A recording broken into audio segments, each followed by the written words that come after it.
Frank, welcome. Thanks so much for being here. Hey, thank you so much. I'm so excited. I am excited too, and there's so many things we're going to get to jump into today. But as a little bit of background, I think you and I actually have something in common that I don't have in common with a lot of people, which is a journalism background. You are much more Mm. accomplished in that realm than I am, but that was my original degree and focus for a while. And I would love to hear your story in this realm because I know you were quite the accomplished journalist and very well known and have now made quite the shift. So maybe walk us through your background and how you got to where you are now. Yeah, absolutely. Thank you. And I didn't know you had the journalist background, but that's amazing. And it makes so much sense that you would parlay that into, storytelling in something that you're passionate about. So very cool. Mine was similar to that, where I was a journalist and I fell in love with it. I was traveling to about 6 countries a month, sorry, 6 states a month, sometimes countries, just telling stories. So if there was, a threat from Guam to attack another country, I was there. If there was a volcano eruption in Hawaii, I was there. Whatever it was, the Oscars, the Emmys, and I loved it. I won 4 Emmys in that realm and was really doing something that I loved. But in my private life, I was, doing third eye experiments and meeting shamans around the world and working with plant medicine. And there was like this point where it became two completely different worlds. I had a foot in this wellness, spirituality, health world, and then another was my mainstream job.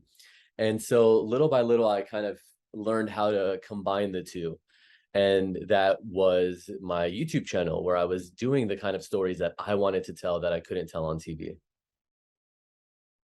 Yeah, and now you've become quite well recognized and well known for that work as well. And it's one of the reasons I'm so excited to get to delve into this with you today because I shared in episode 309 about my past history with trauma and how working through aspects of that was absolutely life-changing in even in physical ways that I had been trying to resolve for years with diet and lifestyle. And since then, I've heard from so many listeners and readers who have similar experiences and who are looking for ways to work through that in their own lives. And you now are essentially working as a healer full time, right? Yeah, full time. And I love that you brought up the physical aspect because a lot of people hold trauma in their bodies and they think they've worked it out. Therapy is really amazing in the sense that it helps you talk through things. So at least you start to recognize it, but it's not clearing it at a subconscious level. You're aware of it, you know maybe how to manage it, how to deal with it, but it's still there. And for example, I was in Costa Rica teaching at Rhythmia a couple of weeks ago, and there was a woman who had restless leg syndrome. She's 41 years old. Her name was Kim. I can talk about it because she made a beautiful testimonial video. But she was 41 years old, and she's had restless leg syndrome since she was 17. So her legs would just violently shake. They were always moving. Imagine like even when you're sleeping at night and your legs are shaking, they don't stop. So she was woken up constantly throughout the night. She'd be sitting there and her legs would just be shaking. And she came up on stage and asked for a healing. And my sessions are normally to 20 to 30 minutes is like an average session. And with her, we did 5 minutes because we're on stage and it just had to be quick. So I told her after, I said, I don't know if you're going to actually resolve this from a quick little 5 minutes, but let me know how you do. And she messaged me the next day. And then again, 2 weeks later, that it was completely gone. She has not had it since. And she was blown away that we could just do 5 minutes of clearing these past traumas that were from her teenage years. That, once they were gone, the physical aspect of it was gone too. And so when I started to see that at first, because I was still working as a journalist, so I would be like interviewing Nicole Kidman and all these people. And then I'd go home and just do this in secret for friends and family. And then little by little, they would start sending other people to me, and it became my full-time job. And I left news entirely to do this. And it's just so fulfilling to see the differences in people. And the practice that I mostly use is called the emotion code. I credit that a lot because it really was what showed me that I can be a healer and that I can help people and that I can use this ability and that we all have this ability.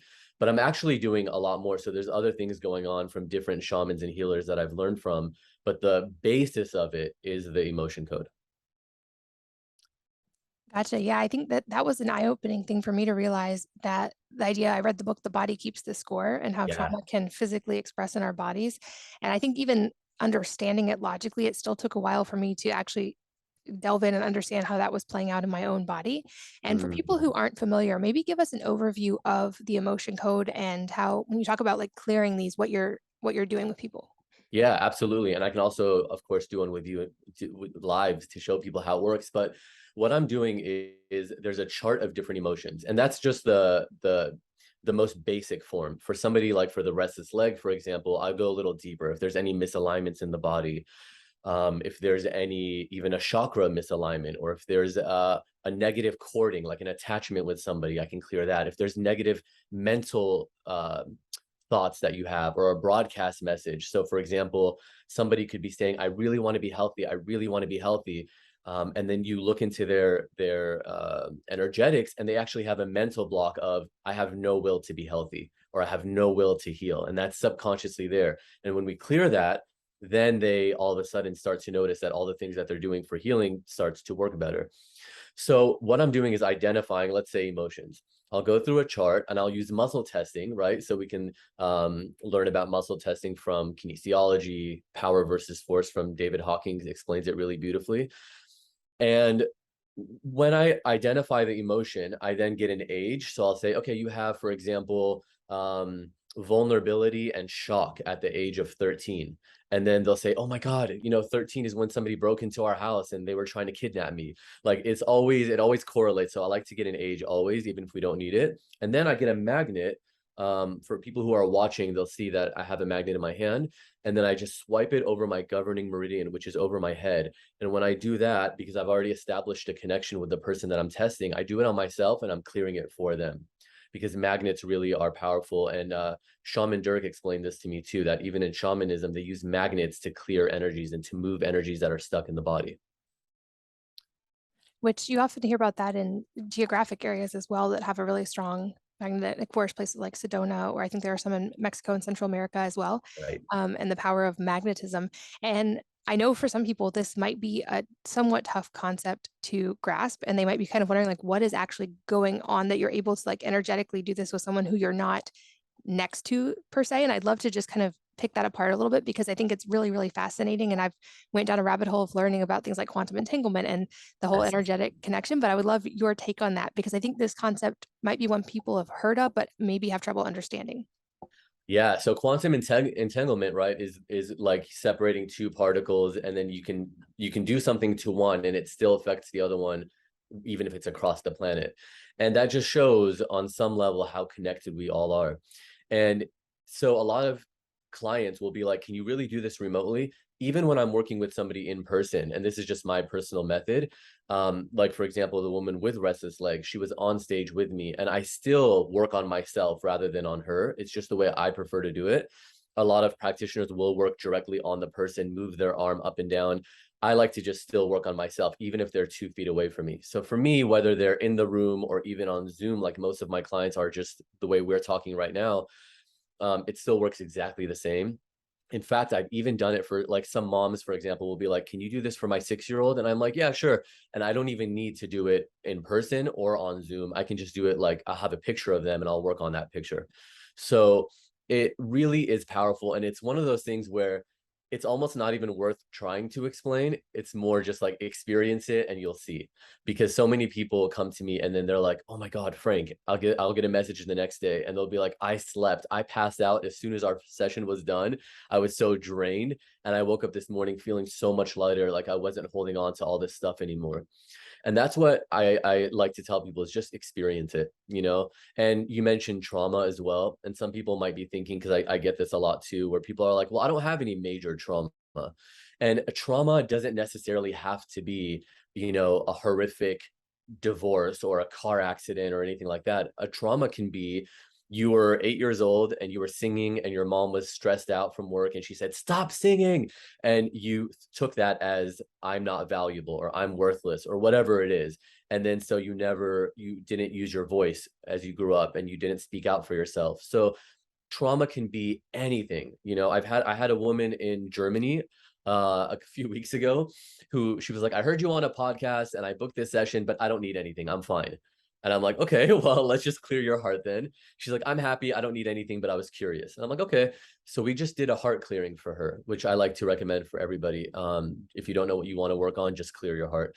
And she had a lot of stuff from her, I think it was like age 15 or something. And she was like, oh my God, 15 was when my family moved us from Germany to, I think, Bulgaria or something. And she said, and they didn't warn us. They just said we were visiting our aunt and we never came back.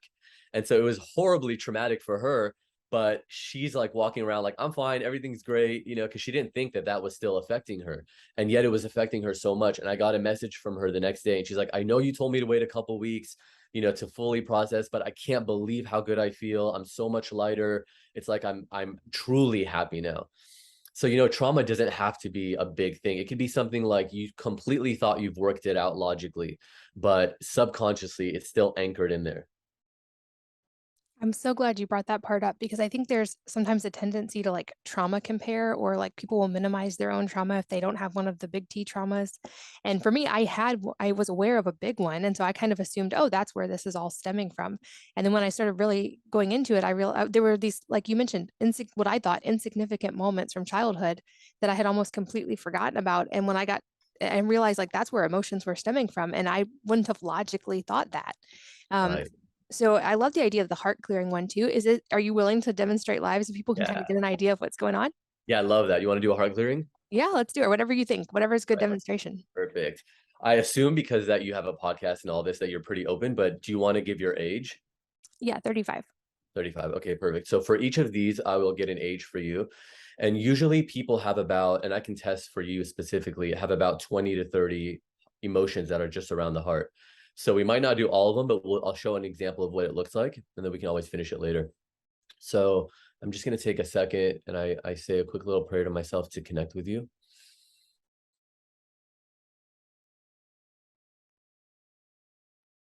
Okay, good. Do I have a connection with you? Yeah, good. Am I testing for myself? No, good.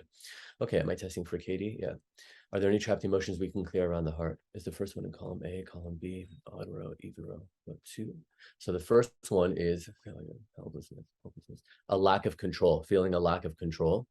And can I get an age when you first felt this? Before the age of 30, after 30? So this is pretty recent, 30, 31, 32, 33, 30, and it's from age 34. Do we need to know more? No. Can we clear it? And we can clear it. And usually when I'm clearing the heart, unless something really, you know, traumatic happened that wants to be cleared, it's usually pretty recent stuff. And then it gets younger and younger and younger. And then it starts to get to inherited stuff, like inherited from my mom, inherited from my dad. So is there any more we can clear? Good. Column A, column B. Odd row, even row two, row four, depression, frustration, indecisiveness, panic. So again, this is like I was telling you, I think off the bat podcast is taken for granted is the most common one I get from mothers. And so your next one is actually taken for granted. Can we get an age when you felt taken for granted before the age of 30, before 25, after 25, 25, 26, 27, 28, 20, and this is from age 29. Can I clear it? Yeah. Do I need to know more? No, good. And I don't need to know more. Sometimes my clients want to know more. And so we can muscle test it and say, okay, is this family related? Is it school related? Is it work related? And then we narrow it down. So did we clear that? Yeah, good. Can we clear more? Column A, column B, odd row, even row two, row four, depression, frustration. And so the next one is indecisiveness. Can we get an age for when you felt indecisive? Before 30, before 25, after 25, 25, 26, 27, 28. And this is from 28. Can I clear it? Yeah, don't need to know more. No, good. So we don't need to know more. And again, if you want to know more, we can find out more. A lot of times people just immediately know what it is. Good. Odd row, even row two, row four, row six. Pride, shame, shock. Okay, there's also unworthiness. Can I get an age for when you felt unworthy before the age of 30? This is after the age of 30. 30, 31, 32, 30, and it's from age 33. Can I clear this? Yeah, do I need to know more? So something happened at 33 that made you feel unworthy and it just got stuck. It didn't get processed. Did we clear unworthiness? Yeah, good. Are we still testing for Katie? Can we clear a couple more? Go to column A, column B, odd row, even row two, row four, depression. So there's frustration. Is this before the age of 30, after 30, 30, 31? And this is from age 31. Can I clear it? And this one I need to know more. So this is a good example of some example where I actually need to know more from your subconscious is asking for more. It wants to make sure you know what it is before I clear it. So it's frustration at age 31. Any idea before I start testing of what it might be? A couple that could be, but I'm curious. Yeah, So what's testing strong is work related. So some kind of frustration with work. that makes sense because there were a lot of transitions that happened that year in work. And did you already have your company at that point? I The did. wellness? Yeah, okay. It's from that. It's not the podcast. Okay. Did I clear it? Good. Did I clear that? Yeah, good. Can I clear one more? Let's try one more. Column A, column B, auto row, even row 2, row 4, depression, frustration, indecisiveness, panic. Okay, good. This one is actually inherited. This is inherited depression, inherited frustration, inherited. It's inherited indecisiveness. Is this from your mom? Is it from? It's from your dad. Does it go back further? No. Can we clear it? So you inherited indecisiveness from your dad, which would mean that he at some point in his life felt indecisive, and at conception he passed that on to you. So when I clear it from you, I'm clearing it from him as well. And if any of your kids inherited it, it's cleared from them too. Good. Did we clear the indecisiveness? Yeah, beautiful. Okay. Did you want to do any more? If you're willing, I'd love to do a couple more. This is fascinating. Okay. I'm Yeah, like I would love making a to. list and Good. I'm like, oh, I know what that one was. I know what that one Oh, was. good, good. All right. Is there more I can clear around the heart? Am I testing for Katie? Good. Column A, column B, auto row 1, effort. Okay, so the next one is effort unreceived. So it's like you're doing this work and you don't feel like it's being compensated, rewarded, appreciated. Can I get an age for when you felt this? Before the age of 30, before 25, before 20, before 15, before 10. This is old, before 10, before 5, after 5, 5, 6. It's from age 7. Can I clear this? Do I need to, oh, and I need to know more. Okay, so is it related to school? Is it related to family? It's related to school. Can I clear this? Do I need to know anything else? No, good. So something happened at school, age 7, where you felt like your effort was not being received.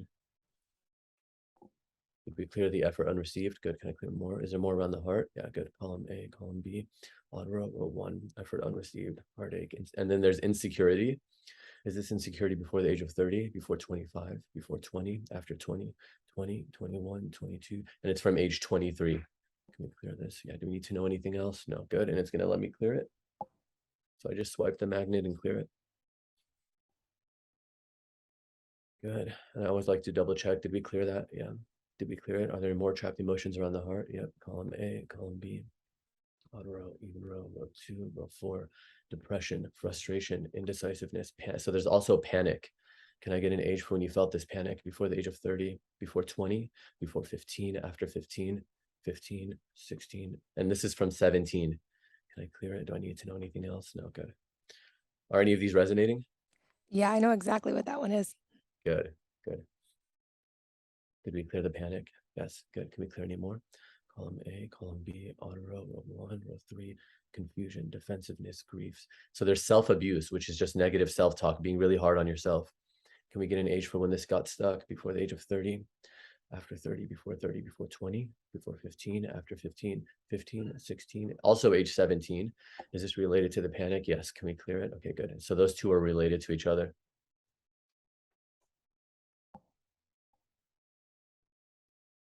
Did we clear the panic? Yep. Is there any more?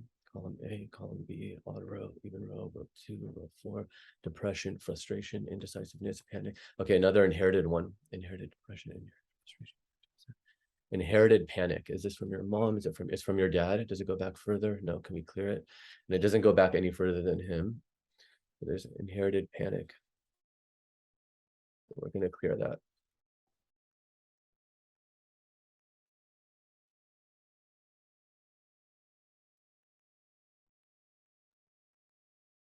Good. Did we clear that from both of you? Yes. Can we clear any more? Column A, column B, auto row 1, row 3, confusion, defensiveness, grief, self-abuse, stubborn. Another inherited one.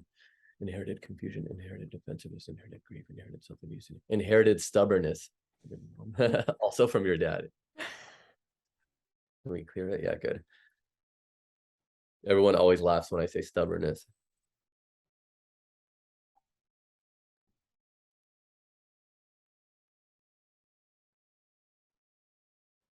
Good. We do a couple extra swipes when it's inherited.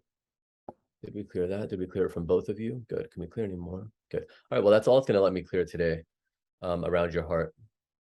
That's so Usually fascinating. we would do a lot more. It might feel that your subconscious is like aware of the time and aware, you know? Oh, true, with the podcast, yeah. That's so Yeah. fascinating, and I'm so glad we did an example because it brought up a few more things that I think will be really fascinating to explain. The first Mm. being that inherited or generational trauma aspect, and I've had Mark Wolin on the podcast who wrote the book, It Didn't Start With You, which was kind of my intro into this concept, and understanding his work, it makes sense how things can pass on, but I think for a lot of people, this could be a somewhat new concept or maybe just a tough one to understand because while we understand, like, genes can, of course, physically be passed on through generations, I think it's a little bit harder for people to grasp how they can energetically and emotionally be passed on. So can you kind of give us an explanation for what's going on with inherited trauma? Yeah, absolutely. And what's really cool about that, and I'm glad you asked, there was this study that we have a company called Modern Nirvana, and at our summit last year in Austin, we gave an award to Deepak Chopra, and he came and spoke. And one of the things that he said was he referenced a study. The study was done with mice where they would shock the mice every time they went to a certain corner of the cave. I mean, sorry, of the cage, and they stopped going to that corner of the cage, right? They just stopped going there because they knew they would get shocked. Well, when they had babies, their babies never went to that corner of the cage instinctively. So there is this sort of something that's being transmitted at birth, like information to help with survival. So, for example, if let's say my mom felt betrayed in her life at some point, she would have maybe passed on to me if that got stuck in her, passed on to me at conception, energetically in the DNA, this feeling of being betrayed so that I would be protected coming into this earth, knowing that there is betrayal out there. Don't get betrayed. You know what I mean? And so when I clear that, it's clearing this thing that I've literally been holding on to since I was born that was passed on as a just as a protective mechanism. I think even now we're so advanced in so many ways, and yet we don't really know all the DNA and what it's all used for. So there are things, or there could be things in the DNA that are holding on this past ancestral trauma, right? Which is why people go and do things like plant medicine and energetic work, is because then they want to clear not only their stuff but what they've picked up from their family. And I would love to read the book that you were talking about because I want to know more and be able to explain it better as well. Yeah, I saw that mouse study as well, and it makes sense to me because there's, like you said, there's so much we don't understand yet, and I think right now science has defined it as like junk DNA. Right, It's just junk like DNA. it doesn't do anything, and understanding biology even just a little, there's nothing that doesn't do anything. It's just we haven't figured out what's going on yet. And I've heard from people with the generational aspect because there are so many people that are like, I don't think I have any trauma. I don't have, but I'm having this really weird emotion or resistance or sensation around this particular thing. And then they find out, oh, this is my parent or my grandparent had this Yeah, experience and it's like my body somehow knows. And it's so fascinating. And for most of the people listening, being parents, it's something I'm also very aware of in the direction of my children. Of course, we all try to raise our kids the best we can. And hopefully we're not trying to ever intentionally create trauma. And yet almost mm, everyone I've ever encountered has something from their childhood that they're working through. And so I think about this a lot from the parent side of how can we help our children to have good foundational tools to hopefully inherit as little of these things as possible and also to have the practical tools to work through them because you use the yeah. words like these emotions got stuck, they didn't process. And so I'd love to understand more about because obviously not every emotion we have is going to get stuck or we would Right. not get anywhere, Of nothing course, would there'd be happen. So thousands. I'd be yeah, employed forever. so is there any kind of like rhyme or reason to which emotions get stuck and why, or is there anything we can do to hopefully have fewer emotions get stuck?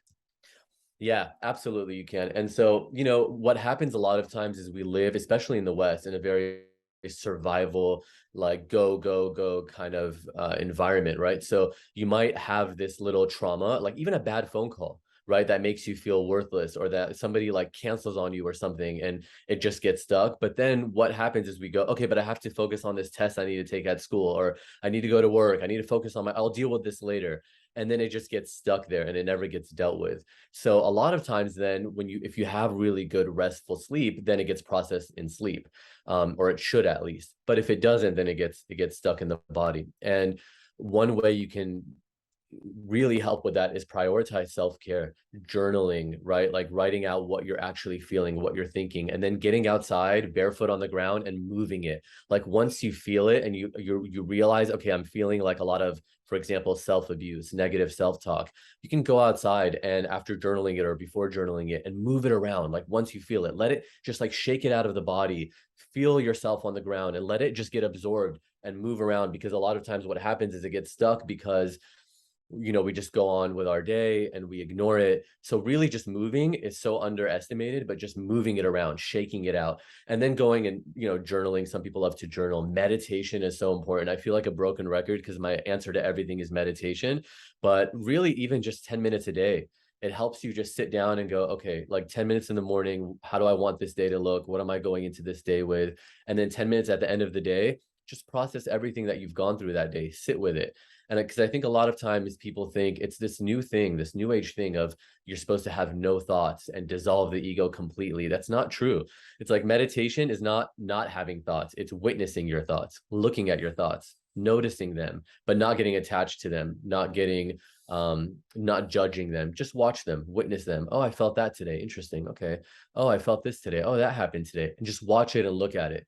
Because when we don't do that and when we sweep it under the rug is why so many people end up having so many traumas that are just trapped in the body, because we never looked at it. We just swept it under the rug and said, I'll deal with this later. I'll deal with this later. So the big thing is like, look at it. Yeah, and you mentioned Power versus Force, the Mhm. Hawkins book, and I also loved his book Letting Go, which was Yeah. helpful for me in learning how to just observe and feel. I think there's that phrase, "What we resist or persist," and I think with emotions, it seems very true. Or we analyze them, or we get stuck in the emotion and trying to figure it out and logic it and work it out. And often, to your point, you can just observe, feel, validate it, and then let go. And with some of my like big T trauma processing, that was a thing I did both in like plant medicine ceremonies and with therapists, was realize I had these patterns or these emotions that had come up and I could see how they had helped protect me. They were there for a reason. It wasn't just I was trying to sabotage myself. They were self-protective, but in those moments I got to look at them and thank them for keeping me safe and then let them know I didn't need them anymore and let them go. And that Yeah. was the powerful moment, was the letting go. And probably I didn't even need to have spent so long in talk therapy analyzing them and figuring out exactly where they came from. I could have maybe just let go. I'm also really glad you brought up the movement and meditation side, because for the parents listening, I think with kids, these are really, really helpful. And kids are naturally inclined toward movement. Even when kids are experiencing big emotions, they Mm. sometimes will have a temper tantrum. And this is like their body processing big emotions. And of course, there's a balance of, I talk to my kids a lot about feeling emotions is great. And your emotions are valid. And also, you're still responsible for what you do physically to other people. Even if you're feeling big emotions, you can't hit your sister just because you're feeling big emotions. Right. But I encourage the temper tantrum, or I'll encourage tapping or walking or movement, or let's go jump on the trampoline, because I think to the point of the body keeps the score, that somatic movement really can, especially in kids, it seems, just from me watching them. I don't know the science of this, but it really seems to help them work through emotions. Yeah, I love that you said that. And even as you're talking, I was thinking to myself, I'm like, I need to send your podcast to my sister because I want her to hear this stuff, because she's a mother of two young kids. And she's always like, man, I don't know what to do. He's throwing a tantrum, like Luca, her son, and my nephew. And I do believe what you said about they just need to kind of shake it out sometimes. And you'll see a kid sometimes just like scream and yell, and then 10 seconds later they're smiling and they're sitting there. And it's almost like they just needed to just let that out of the body, right? And I think also, and there's a lot of teachers now that are teaching meditation for kids, which is really helpful, because I think that kids, they want to do it, especially if they see that mom and dad are doing it. So if you're like, hey, we're going to meditate today, or we're going to go outside and just shake out our feelings or whatever it is, they actually want to do it. And there's ways to make it more like kid friendly, right? So give them like a little guided meditation. They have a ton of them now for kids. Focus on your nose, okay, like focus on your hands or whatever it is. You count to three in your head. Like there's ways to get them to just be present and mindful, that they actually end up enjoying doing, and a big part of my YouTube success was like these videos that I did about little kids who learned these third eye meditations, and they were really so interesting. I mean, these videos were getting millions and millions of views because I would tape their eyes shut and then we would blindfold them on top of that, and they could still see everything that was happening in the room. They could like play video games with you. They could, I mean, I tried so many different things just to make sure that they weren't cheating, and there's like no way. The things they were doing was incredible, but it was all just through like meditations that they did and guided. And you know what the big thing was teaching them to use their intuition.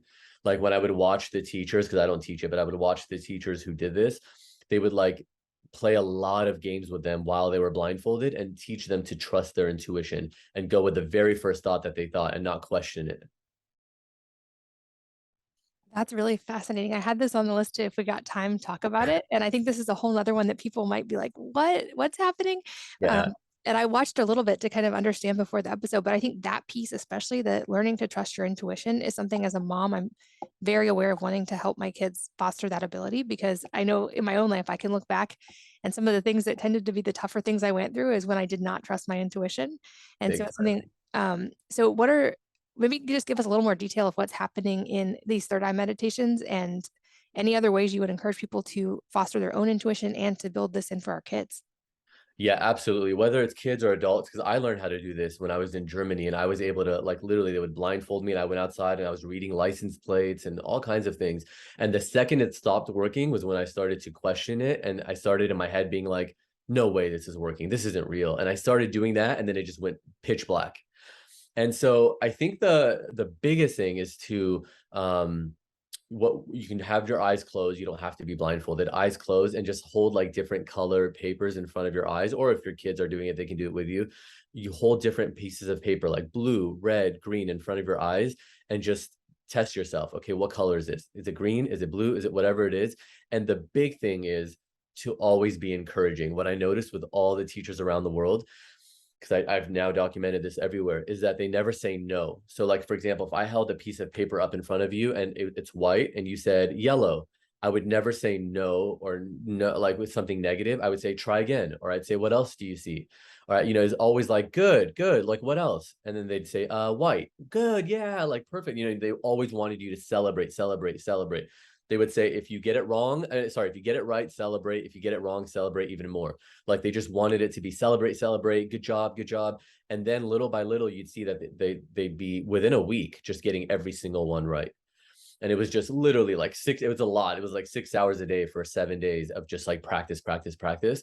But even just at home, doing little things like that, trusting your intuition, maybe holding something in your hand and saying, guess what's in my hand, and then have them guess and then open your hand. And again, if it's wrong, you say, good job, let's try again. Let's do it again. You were so close. And little by little, the intuition starts to get stronger and stronger and stronger. Yeah, it's really cool. That's so fascinating. I'll put a couple of links to those videos that you sent me in the show Oh, notes as cool. well for you guys who wanna actually see it because it's kind of it really is unbelievable to watch. It's amazing.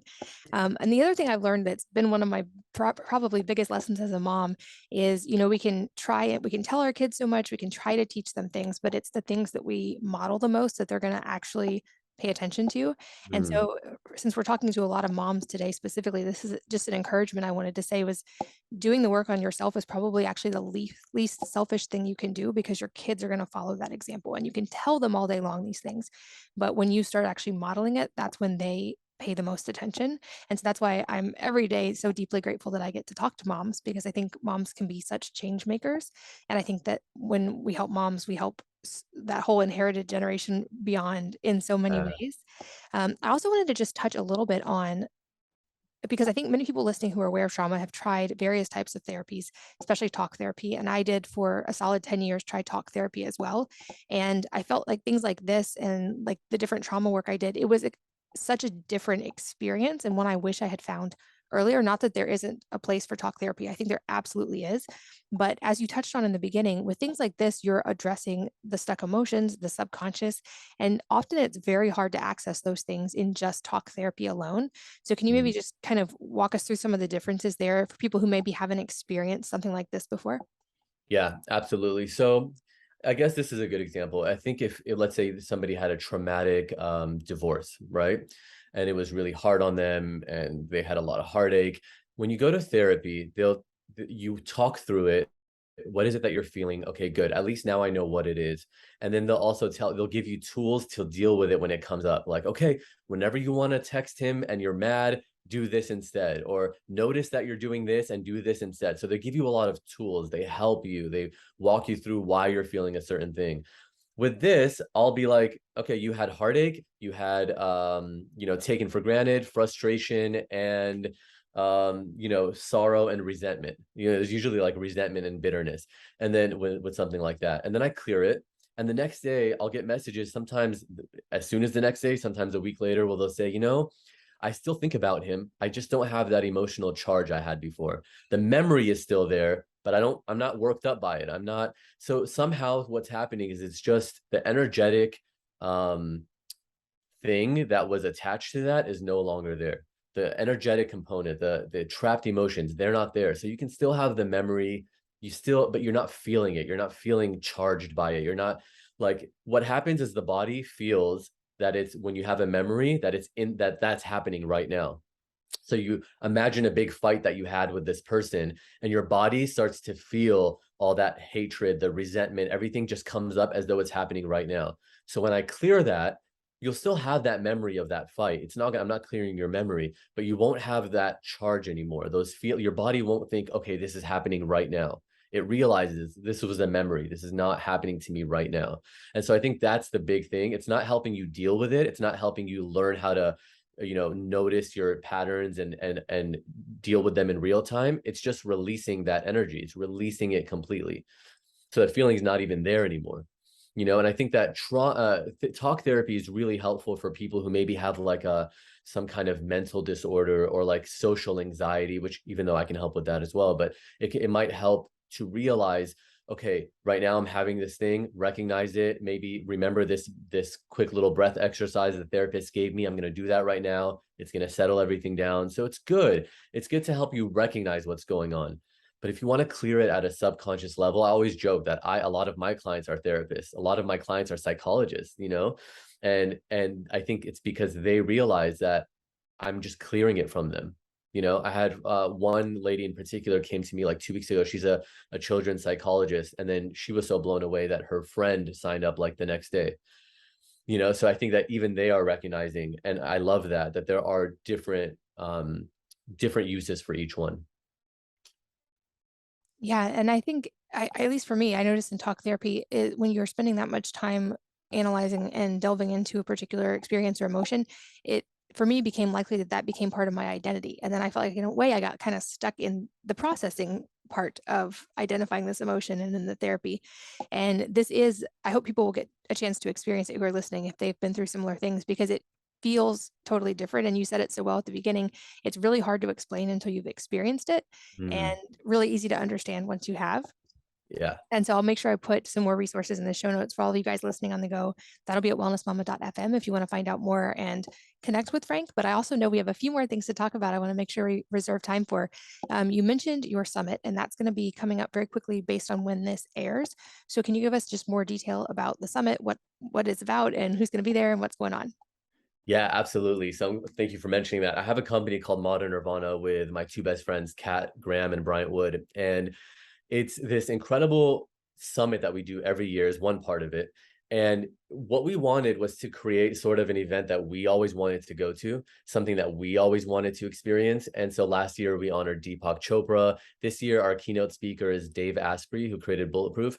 And what's really cool about it is that there's these technologies, like, for example, Leela Quantum, which you know about. And it's like we have this in our personal life. And I used it, like, in fact, it's right next to me right now. I literally have my little travel Leela block with me, and I have my intentions written in there. But a lot of people don't know about this. So and Leela is actually the sponsor of the summit this year. What we did is we created an event where all of our favorite things, and whether it's biohacking, supplements, quantum stuff like Leela, amazing speakers, and we bring them all together to one place. And this year it's in Austin, Texas on September 23rd. And it's just one day, but it's all day, 9 a.m. till 10 p.m. And we have speakers all day, morning till night, from like Luke Story, Dave Asprey. I hope you'll be there. I know your son's birthday is the next day. And then we also have, beyond the speakers, just really cool technologies and like ice baths and red light therapy, all kinds of things that we get asked about all the time is in one place. And my favorite part about the whole thing is just the community, people coming together who are all interested in spirituality, in wellness, in biohacking, and they all come together and they chat and they learn and they learn about each other's product. It's a really, really cool event.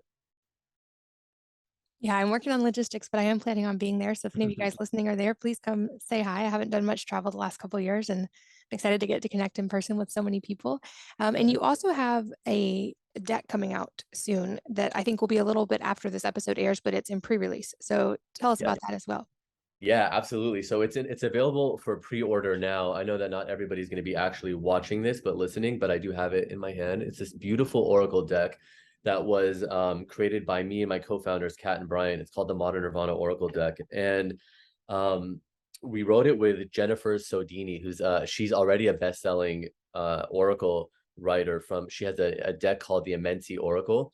And I actually was in Costa Rica in a plant medicine ceremony a few years ago, and we met and we totally bonded. And we created this deck. Even if, just looking at the cards, they're so beautiful. Like, I know that not everybody's watching, but there's just gorgeous cards. And with each one comes a page that correlates with the card that you choose. So for example, I mean, I can pull one for you right now, and I'll just do it kind of generically. So we're gonna pull the best card for Katie. And then what comes up is this gorgeous card. It's called Reflection, right? It's a beautiful card, Reflection. And then what I would do is just read the correlating page with it. And it's this guiding system that's really incredible. We used it ourselves all the time. I was talking to my co-founder, Kat, yesterday, and she was traveling and she was doing an interview on Good Morning America to promote her new movie on Netflix. And she was like, Frank, I pulled a card and it was Transcendence. And Transcendence was this beautiful card all about changing your mindset, seeing the situation from a new perspective. And it really helped her and gave her some guidance. So I think, we get a lot of our fans are really young, a lot of them in their early 30s, early 20s, sometimes younger. And they're always asking us, like, how do I deal with this situation? How do I deal with anxiety? How do I deal with this boy or this girl or work? And so we just thought, why don't we create a deck that really helps with these questions that come up every day in life. And so that's what the Modern Nirvana Oracle deck is. It is available for pre-order now, so people can just look up the Modern Nirvana Oracle to everywhere. And then in October, it'll be in actual stores. And I'll put the links in the show notes to that as well. And I'm guessing there may be people after listening to this who want to connect with you or work with you directly. And what are the methods that they can do that if that's available? Yeah, so there's two ways. I think the best way, if you're actually booking a session and you're interested in emotional healing, or if you just want to learn more about it, is frankelaridi.com. And then you can just book automatically there. It makes everything super easy. And then on Instagram, if you want to just chat or DM me, it's at F Elaridi. So at Felaridi. And those are probably the two best ways. Awesome. And we got through so much so fast today. I'm so excited to get to share this. And hopefully, I'll get to connect with some of you guys in person in Austin in September. But I think a perfect place to kind of circle back and wrap up is just to really hone in on the power of emotions and stored trauma. I think American society in general often minimizes emotions. And I think we're seeing that start to shift. But I saw in my own life firsthand how ignoring emotions for a lot of years did not work yield any of the results I was hoping, and how very rapidly when I addressed that side, even the physical stuff resolved in ways I would never have anticipated. And like I said, since sharing that story, I've had so many people ask, like, how did you do that? How do I do that? And while I do think it's a very personalized thing, I think things like this are tools that can help no matter what your story and no matter what your path, can help release some of that. Anything else related to kind of the body storing emotions or the importance of releasing trauma in the body that you want to just touch on before we end? Yeah, absolutely. And I think that, the body knows what to do. The body wants to heal. The body is this incredible, it tells you when you're feeling pain, for example. And pain is a beautiful thing. If we didn't have pain, we literally would just get upset with somebody and chop off our arm and throw it at them. Like, you know what I mean? Like, pain is a good thing. It stops you from doing crazy things. And so your body has everything it needs to do. It's this beautiful, I have a little, scratch on my arm right now, and I'm talking to you and my body's just healing it. I don't have to think about it. It knows what to do. It's doing all the right things. And when we just give it the space to do that, whether it's with healthy food or even energetic work and clearing these traumas, you're creating space for your body to go in and do what it's meant to do. Your body's this brilliant, like we could spend an entire lifetime studying the body and we still would not understand it. It's so beyond brilliant. And we just can give it all the space and the capabilities that it needs by doing something like clearing emotions that could be causing a misalignment in the body. Like for example, sometimes we only did emotions today, but I'll go in and I'll say, oh, there's a misalignment in your parasympathetic nervous system, and it's caused by, because I'll go in and see what the associated balance is, frustration at age 15. We clear the frustration, that misalignment goes away. You know what I mean? Or there will be like, I had a client yesterday who had hair loss, really bad hair loss, her whole life. It's a genetic thing. Well, we cleared so many inherited emotions from her grandmother on her dad's side, and she told me that that's that specific condition comes from. It's from her dad's side. Her dad didn't get it; it skipped him, but it comes from his mom. And so, I didn't know that going into it, but I just kept clearing things. And there were so many things from her grandmother on her dad's side. There was shock, there was frustration, there was panic. When we clear that, I don't know if it's going to help. It's only been one day, but it's interesting to see the correlation between this genetic expression that she has and then also all these inherited emotions that she had, way more than I would normally get in one session, you know? So your body knows what to do. Just give it the space to do it. That is so fascinating. And like we've talked about a lot of these things, I'll make sure there's links to your website and to your work so people can keep learning about them. And a couple other questions I love to ask toward the end of interviews. The first being if there is a book or number of books that have really profoundly impacted your life, and if so, what they are and why. Oh, absolutely. Okay, let's do it. A Course in Miracles has been one of my biggest practices. I think I started it like 10 years ago, and every couple of years I go back and revisit it. So A Course in Miracles absolutely changes the thought perspective entirely. Also, I really love it's Autobiography of a Yogi. Beautiful book. I think Steve Jobs said he read it every year of his life from when he discovered it in college. And then there's a really complicated one. I don't even, sometimes I hesitate even recommending it. Wayne Dyer recommended it to me I think like 3 months before he died. I got to meet him at a conference when I was writing a book for Hay House, and it's called Vasisthas Yoga, and it's Vasisthas yoga. It's super complex, super dense. It takes like you're only supposed to read a couple pages. I've been reading it for 6 years and I'm not done. I read a few pages every night, and then I'll put it away for a couple weeks, read another couple of pages, put it away for a month, read another few pages. It's just one of those books. You read a few pages, you contemplate it, you put it away. And then I would say Letting Go, which you recommended earlier, by David Hawkins. Incredible book. It's my favorite of all his books. Yeah, so good. That's quite the list. I will link all of those in the show notes as well. I also recently completed Course in Miracles for the first time. It's for people who haven't heard of it. It's a year-long course, Yes. but there's a book and a workbook and various ways you can go through it. You did the whole thing, huh? I did. It took a Amazing. few tries to actually get through it all. I kept losing Oh, my. and I forgot to mention, obviously I'm totally biased, but the Modern Nirvana Oracle deck. I will link to that as well, and I'll put links for all the things we talked about so people can find them and connect. And lastly, any parting advice for the listeners could be related to everything we've talked about or entirely unrelated. Yes, and actually, I'm glad you asked, because I realized that I forgot to mention it, which was when we asked about the body and how it knows how to heal itself and all that. I get a lot of people who are perfectly healthy who come to me and say, like, for example, I'm starting a new podcast, but I don't know, I'm nervous, or I don't whatever, I don't have the self-worth, I feel like an imposter. And I'll clear a lot of things around that, and there will be a lot of like self-doubt, worthlessness, effort unreceived, things like that, insecurity. A big one that I love to clear for people is creative insecurity. So it's not just physical things, but there are a lot of areas in life sometimes where we just feel stuck, whether it's in marriage, whether it's in work, whether it's in abundance, and wanting to call that in and create space for it. So, there's so many ways that energetic healing works once we start to really delve into it. So really nothing is off limits with that. And I would just empower the people to know that when I do these clearings, it's really your subconscious. So you have the power. you can do everything. Your thoughts create your reality. Your The way you speak, the way you talk, the way you think about yourself and about others, it really shapes your entire experience here. So at the end of the day, like, don't give your power away to anybody else, not me, not anyone. I always like to try to remind people when they email me and they say, "Oh my God, you're amazing and you did this." It's like, it's all you. It's all you, So just remember the power that you have. I think that's a beautiful place to end for today. Thank you so much for the time, for the heart clearing, and for explaining so much. I'm really grateful you were here today. Thank you so much. Me too. I'm like, I can't believe I'm on Wellness Mama. So excited. Well, you have been awesome. And thanks, as always, of course, to all of you for listening and sharing your most valuable resources, your time, your energy, and your attention with us today. We're both so grateful that you did. And I hope that you will join me again on the next episode of the Wellness Mama podcast.